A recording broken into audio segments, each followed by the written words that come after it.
12ই August 1975 দিনটি ছিল major ফারুকের বিবাহবার্ষিকী। ঢাকা ক্যান্টনমেন্টের অফিসার মেসে বেশ বড় রকমের পার্টির আয়োজন করে মেজর ফারুক, অন্যান্যের মধ্যে আমিও উপস্থিত ছিলাম। সবার অজ্ঞাতে ওই দিনই প্রথম ফারুক তার ভাইরা মেজর রশিদকে তার গোপন পরিকল্পনার কথা ব্যক্ত করে। রশিদ প্রথমে চমকে যায়, কিন্তু পরে ফারুকের সাথে একাত্ম হয়।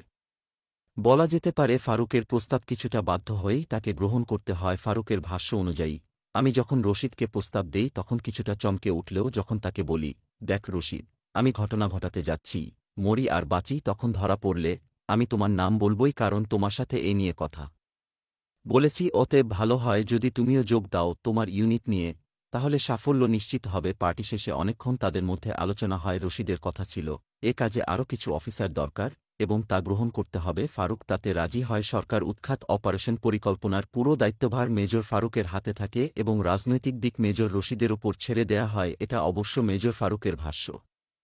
রশিদ কিন্তু বলেন, এসব বাজে কথা। আসলে 12ই অগাস্ট তারিখে আমরা দুজন মিলে আলোচনা করে 15 তারিখ চূড়ান্ত আঘাত হানার দিনক্ষণটি ঠিক করি বটে, কিন্তু আমি এ ব্যাপার নিয়ে বেশ আগে থেকেই বিভিন্ন জনের সাথে সতর্ক কথাবার্তা চালিয়ে যাচ্ছিলাম। আমার মাধ্যমেই ডালিম, নূর, হুদা, রাশেদ, পাশা, শাহরিয়ার এদেরকে দলে আনা সম্ভব হয়। ডালিম, নূর তখন আর্মি থেকে বরখাস্তকৃত, শাহরিয়ারও অবসরপ্রাপ্ত। বজলুল হুদা মিলিটারি ইন্টেলিজেন্সের অফিসার ছিল। মেজর পাশা এবং মেজর রাশেদ চৌধুরীকেও অবসর দেয়া হয়। বলাবাহুল্য, এরা সবাই ব্যক্তিগত কারণে শেখ সাহেবের ওপর ছিল বীতশ্রদ্ধ। সিনিয়র অফিসার বেশ কজনের সাথেও কথা হয়, তারা দোদুল্যমান থাকলেও মৌন সমর্থন দেন। সবার ছিল একটি সমস্যা, বিড়ালের গলায় ঘণ্টা বাঁধিবে কে। মেজর রশিদের সবচেয়ে উল্লেখযোগ্য কাজ ছিল একজন রাজনৈতিক নেতা অনুসন্ধান করা। এ কাজটি রশিদ অত্যন্ত নিপুণতার সাথে সম্পন্ন করে। আওয়ামী লীগের শীর্ষস্থানীয় নেতা খন্দকার মোশতাক আহমদ ছিলেন রশিদের পাশের গ্রামের লোক। রশিদ তার কাছে গিয়ে বিভিন্নভাবে কথাটা পারে। তাদের প্রথম সাক্ষাৎ হয় 2 অগাস্ট। রশিদ আমার কাছে একগাল হেসে স্বীকার করেন, মোশতাক সাহেব বহুত চালাক লোক, তিনি তার কথার ইশারা ভালো করেই বুঝতে পেরেছিলেন। মোশতাক আহমদ শেখ সাহেবের সর্বশেষ কার্যকলাপে সন্তুষ্ট ছিলেন না, মুক্তির উপায় খুঁজছিলেন।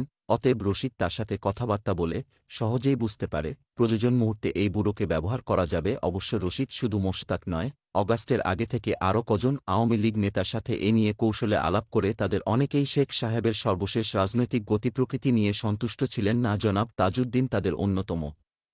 তারা অবশ্য শেখ সাহেবের উৎখাত চাননি, তারা তাকে একটি বিশেষ গ্রুপের খপ্পর থেকে বের করে আনতে আগ্রহী ছিলেন। ব্যতিক্রমধর্মী ব্যক্তি ছিলেন মোশতাক আহমেদ। সম্প্রতি প্রকাশ পেয়েছে, তিনি 75-এর শুরু থেকেই শেখ মুজিবকে উৎখাতের জন্য সমমনা সামরিক ও বেসামরিক কিছু ব্যক্তির সাথে গোপন বৈঠক ও সলাপরামর্শ করেছিলেন।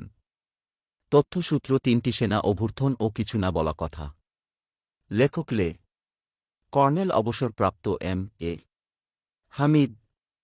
পৃষ্ঠা নং 24। বই পড়ুন, ইতিহাস জানুন, নিজের বিবেক জাগ্রত করুন।